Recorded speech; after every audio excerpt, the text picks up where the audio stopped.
नमस्कार.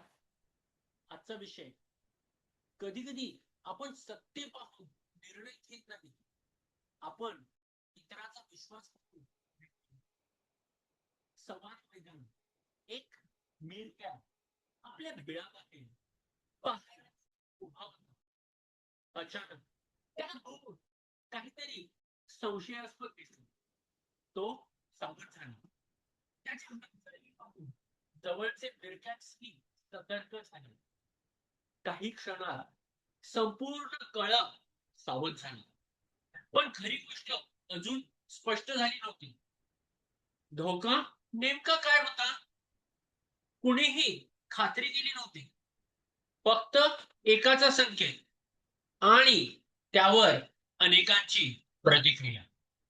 मानसशास्त्रात यासारख्या मानवी प्रकृतीला सोशल प्रूफ म्हणतात.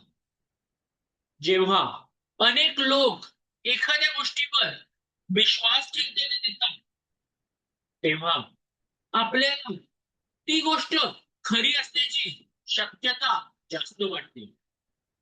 आणि मग एक धोका, एक अफवा, दुसऱ्याचा विश्वास, तिसऱ्याची प्रतिक्रिया आणि काही मिनिटात अर्धसत्य सत्यासारखं दिसू लागतं. ऑफिसमध्ये एखाद्या व्यक्तीला डिफिकल्ट म्हटलं जातं.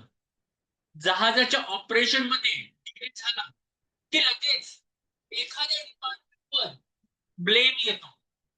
सोशल मीडियावर एखादी बातमी व्हायरल झाली की आपण ती तपासण्या फॉरवर्ड करतो.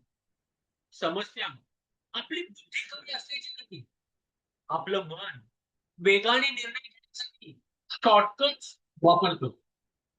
पण चांगला लीडर एक प्रश्न विचारतो, मला सत्य माहित आहे की फक्त लोक काय म्हणत आहे हे माहित आहे. पुढच्या वेळी गर्दी एका दिशेने धावत असेल, तुम्ही लगेच धावू नका. थांबा, निरीक्षण करा, विचारा, ऐका. कारण गर्दीला उत्तर आधी सापडू शकतो, पण शहाणपणाला पुरावा लागतो. धन्यवाद.